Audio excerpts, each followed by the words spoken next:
Hello, everyone, and welcome to the July edition of Black Nouveau. I'm Earl Arms. Next week, Milwaukee will be the center of the 2024 presidential campaign as the Republican Party nominates its candidate for president. James Causey speaks with a Black Milwaukee Republican who believes Black conservatives can make a difference in Wisconsin in 2024. Among the new inductees into the Hollywood Walk of Fame is actor, director, and producer Glynn Turman. We thought this might be a good time to remember our previous interview with him. And it's always good to remember one of Milwaukee's best music ambassadors, Jarreau. We went into the vaults for this interview with Liddie Collins. Last month, public TV goers were treated to Leslie Odom Jr. starring in Ossie Davis's Purlie Victorious on PBS. The Broadway production was directed by Kenny Leon. In 2021, his True Colors Theater initiated a national monologue competition for students that was held at the Apollo Theater in New York. A student representing the Milwaukee Rep won second place. This year, Raichel West, a senior at Marshall High School, brought home the gold. She won first prize in the national contest. Here is her monologue, 1 second, by Rachel Lynette. Look at you. You look like a walking Insta filter of a person, and I'm 90% sure I have vomit on my collar. This is not my finest moment. Sorry. I'm okay. Honestly, the vomit isn't even from drinking. It's from accidentally drinking a milkshake, and I'm not supposed to have dairy. So you should go. Seriously, I'm okay. Honestly, it feels very stupid to say that getting older feels like a trap. Like, one day I'll wake up and I'll be 35, working my corporate job, looking outside my window, thinking these were the good days. And I'll be forced to wear heels and business suits and smile when I feel empty inside. And just, if I'm doing that now, do I want a lifetime of that? Right? There should be a way to pause. Like, I don't want to. I'm not thinking about, but there should be a pause button, you know? I'm overwhelmed. I'm tired. I feel like I am carrying this weight that was meant for someone so much stronger than me, and I am collapsing under the weight of, it's gonna get better. Does it really? Because I've seen the news. Everything just keeps getting worse, and there's no way to pause and collect yourself from the last bad thing because the next one's already here, and there's just no way to say stop. I cannot handle this right now. Is anyone, anywhere, actually okay? How do we know we're gonna be okay? The world's on fire. I'm watching people younger than me die by the hands of the police. We are stuck in the middle of a panorama trying to pretend like normal is something we've ever actually had. I haven't had a normal in 18 years. Have you? I'm not gonna do anything, okay? I'm not at risk or anything. I just want a second, you know? So that's why I'm hiding in my room at my party. I just want 1 second to not have to be anyone, to not have to do anything, to just catch my breath. Can you give me that? And Raichel West joins us now. Rachel, thank you for being here. Congratulations. Talk about that monologue. Why did you choose it? Well, the monologue, it's something that it deeply relates to me. It talks about a girl, Minnie, who is getting out of high school soon. You know, she's debating with life and how life is going to take her, and things are changing for her very rapidly. And it's essentially for her, it's a cry for help for her of how, you know, things are changing, and she just doesn't feel prepared for it. Life moves fast; it doesn't wait for anyone, and that relates to me as I am, just starting out my adult life, getting out of high school, and just getting ready for what is to come and preparing myself for that. And that is something that I can understand and I relate to. So talk about this competition. A lot of people from around the country. What was your mindset going into it? Did you think you could win? I didn't. No, I didn't. So a lot of talented people. They all competed first place, second place. It was first place and second place would go to New York. And then they all come from all over there. We came from people from New York, people from Boston, from all over. They've all extremely talented young individuals. And I truly didn't think that I would be able to win first place for both the Milwaukee Regionals and for New York City. So I was very grateful and very honored that I was able to do that. Clearly very talented. So talk about your start in theater. How did you get into it? I've recently, just about a year ago, actually, I've just started with theater.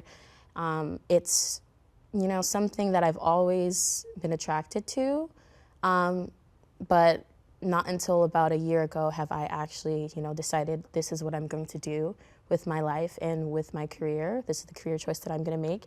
And it's been great so far, so we're going to keep on going with that. And I have very high hopes for the future.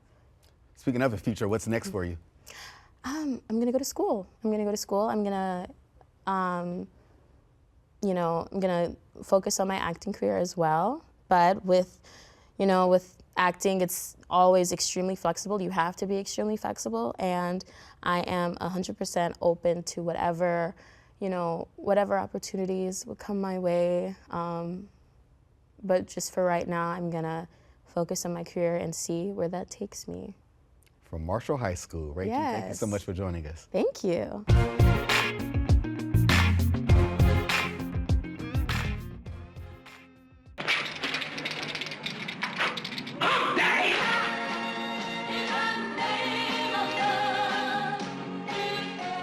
Where you going? I'd like to get through to the washroom. Let the lady pass. Hey, Mama, go walk someplace else. Why don't you gamble someplace else?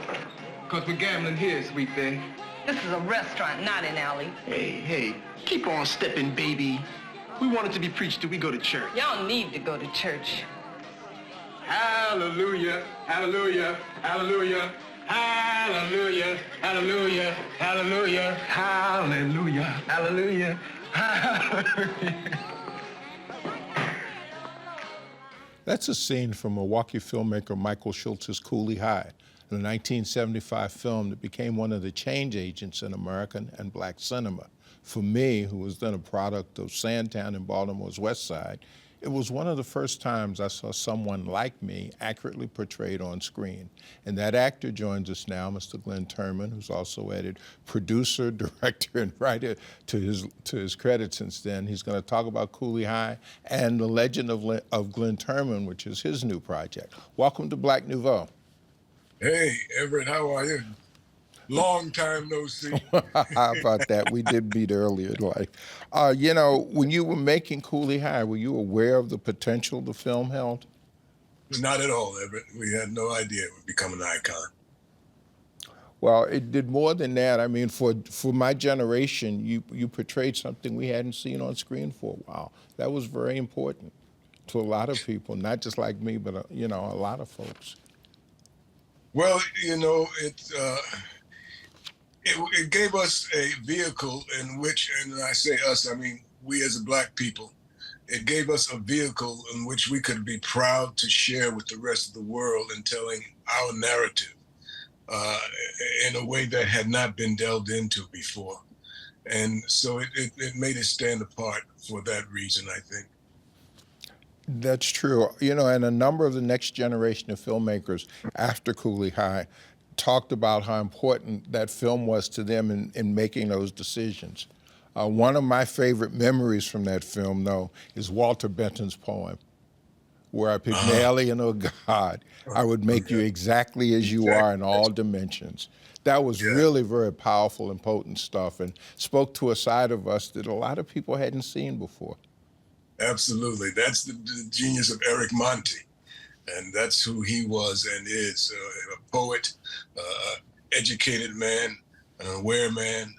And you hadn't seen that side of us in a motion picture ever before. And especially in a love story, you know, which has stood the test of time. Yeah, absolutely. Now, the film was not the first time that you worked with Michael Schultz. He had also directed you in a stage play before then? Correct. We had done a stage play at Lincoln Center, a Ron Milner play called What the Wine Cellars Buy. Mm-hmm.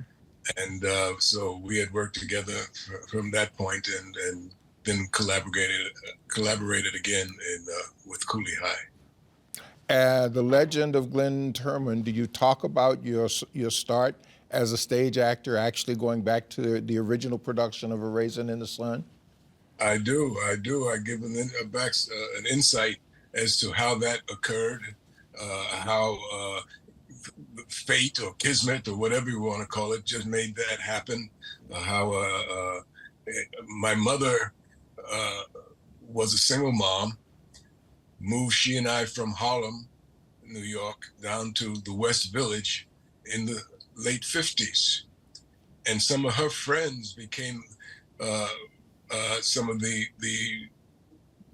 greats of all time who were in the village at that time, from James Baldwin and Odetta and Charlie Bird Parker to Lorraine Hansberry, who was a neighbor and a dear friend of my mother's, who lived around the corner, and informed my mother that she had written a play and that there was a part for a little boy in it, and would I be interested in trying out for this part?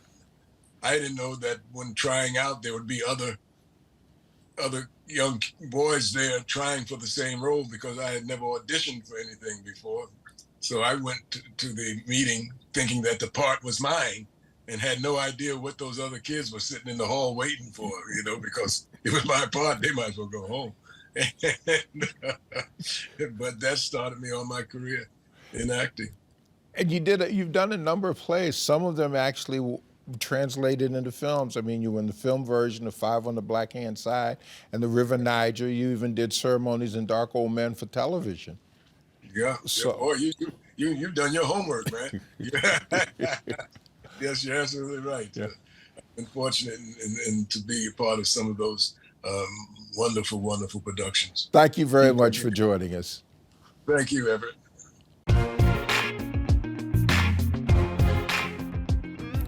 The upcoming Republican National Convention is scheduled in Milwaukee from July 15th to the 18th, drawing more than 50,000 people. It will also serve as a formal nomination for former President Donald Trump as a Republican presidential candidate. Amidst this, there are discussions on the impact of the convention on Black conservatives.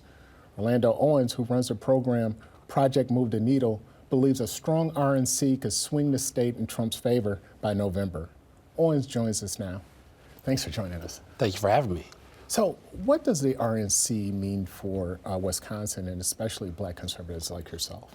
Well, it's a great opportunity for us to contrast our platforms and our solutions to the other side, and for individuals to take a hard look at where their votes and their concerns may align with. So you grew up on Milwaukee's north side, single parent. You also attended a HBCU. Mm-hmm. What influenced you to become a Republican? Well, like many Blacks, I thought I was a Democrat. But many Blacks, we have very conservative values, and we just don't call them conservative. It's kind of how we were brought up. We don't like big government or the man in our business. We like our firearms. We like traditional families. We like being entrepreneurs. And so having those values in my family, we just never called it conservative. It was just how we were. And when I started down the political process, I saw an alignment that better aligned with Republican conservative values. Trump recently made news calling Milwaukee a horrible city. Will that hurt him at all in Milwaukee when he comes here? I think when we're honest about Milwaukee and all the negative indicators, I question how wrong President Trump really was in his assessment. We were one of the leading nations neighborhoods in the country for high incarceration for black males, high unemployment, dropout rates, all the negative indicators. We just had, Juneteenth just passed, had a shooting. A week ago, we had 3 murders in a weekend. So some of that is factually correct. So I think it's an honest assessment. Okay. So Trump, who's a former U.S. president, first to be convicted of felony crimes, 34 to be exact. Will that hurt him at all? Again, when we're talking about African Americans, again, I go back to the previous statement. We have a lot of felons in our city. So felons are eligible voters in Wisconsin once you've completed your probation. These are good people. And I think also it speaks to how the injustice system can be injustice. Tell me about your program, Project Move the Needle. What is that about, and what are you trying to do with that? We're trying to move the needle in the city of Milwaukee by anywhere from 3 to 5 percentage points, because we understand we won't win Milwaukee or Milwaukee County, but we can move the needle, which means it plays a better position in the overall vote in the state of Wisconsin. If we can win Wisconsin, then we can win the country. So how many votes do you have to get to move that needle? Well, I would say anywhere between 7 to maybe 10,000. I'm ambitious, so I want to move the needle and also push the envelope, because I think we can do it. I think like no other time before, more blacks, especially black males, are very open to hearing another conversation. Are you targeting specific area codes or zones? We are. We have different area codes and wards that we are focused on, mostly black, brown, under 35 years of age, renters. We are looking at the registered voters. We are definitely targeting our efforts. We can't cover the entire city, so we're targeting different wards that we think this message will resonate with. So Trump also said that he's done more for blacks than former President Barack Obama and current President Joe Biden. Mm-hmm. What's your statement on that? I think you look at each president has always had their legacy pieces of legislation and policies. I think the First Step Act was tremendous in justice reforms. I think the support of opportunity zones, locking in of historical black college funding for over a decade. These are things, or hallmarks of the Trump administration that he can look back very fondly of. So what makes Trump the best candidate? I think he has the best grasp of the economy. He started the First Step Act. I want to see where that goes. Opportunity zones are huge as far as in Milwaukee in particular, the levels of black male unemployment. I think he has a better grasp of the economy and definitely a better grasp of where we are on the world stage with the military. So I think he has the components that we need right now in this time in history. Does Trump age bother you? Not at all. I think it's really about the individual. I think you compare and contrast both Biden and Trump. You see 2 men who are a few years apart, but how age has affected each one a little bit differently. Okay. I've heard many blacks refer to Trump as being a racist. He has made some statements that are a little controversial. Some people say a lot controversial. What do you say when people say, Trump is a racist and he will attack a lot of black programs, he will attack things like that? What do you say to that? I don't think his history shows that. He's been president before and didn't show anything of attacking anything that, would be harmful to African Americans. On the other hand, I can talk about Joe Biden from the 84 sentencing bill, the 94 crime bill. These things directly, and still today, in particular Milwaukee and urban areas to black and brown people, still affect us today. So we can look at one who may say something controversial versus who says things and actually does things in application. I remember Joe Biden talking about the busing jungle. So we can hold both men accountable, and I think people are. Okay. Well, thanks for joining us. Thank you for having me. Right.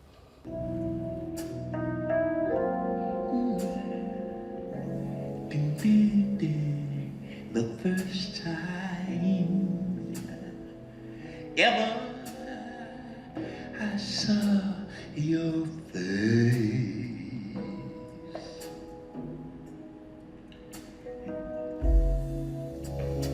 I thought the sun rose in your eyes, and the moon and the stars were the gifts you gave.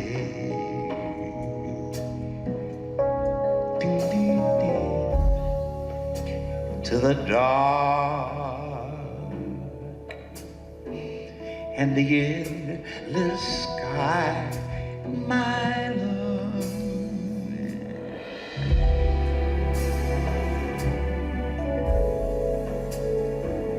The first time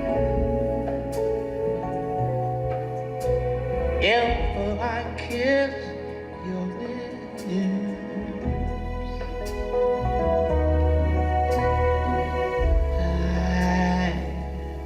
I felt the earth move in my hand,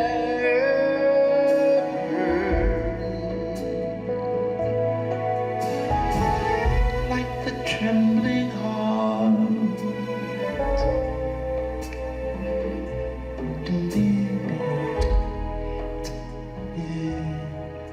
of a captive bird that was there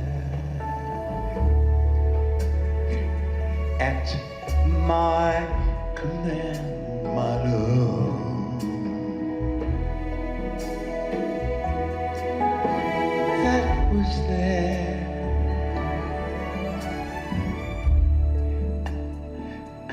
at my command.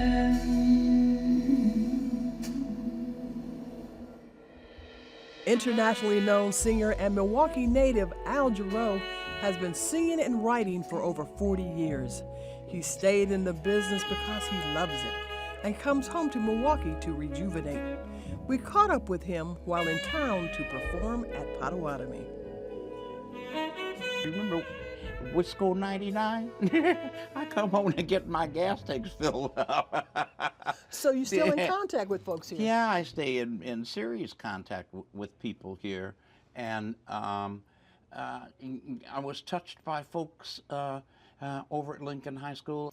We hail thee, fair Lincoln, our alma mater dear, and far within Wisconsin's prairies. I still know it. I went, yeah, I'm a comet.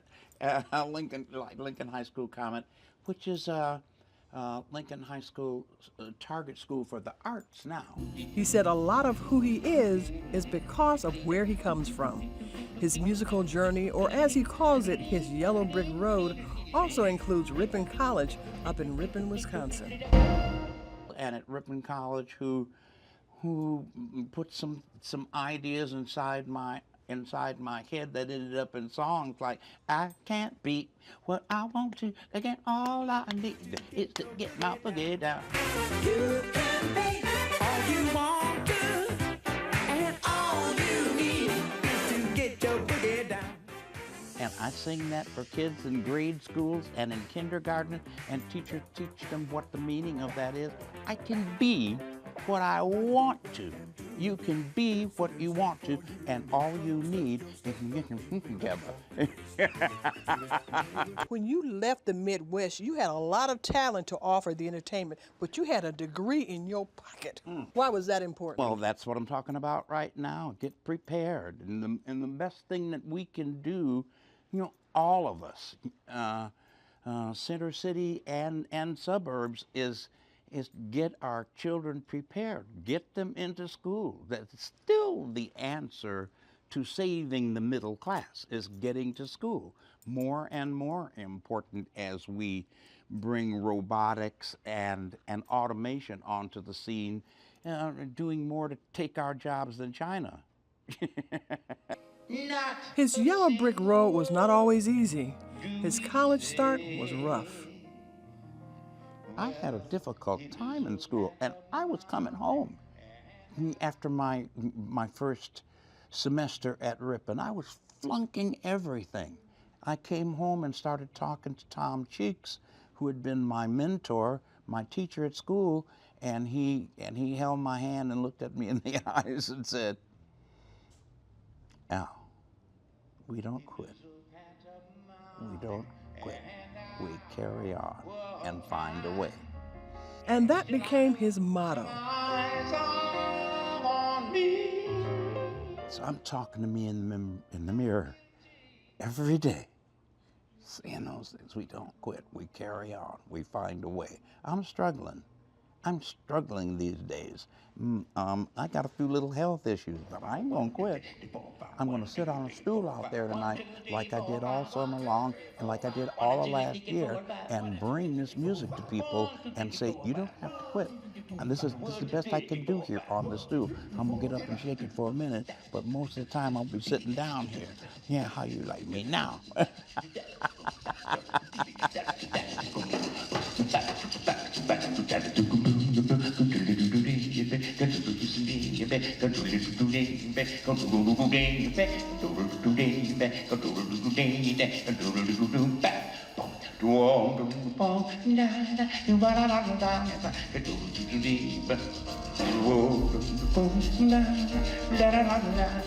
You okay, Mark? His latest album is a tribute to fellow musician George Duke.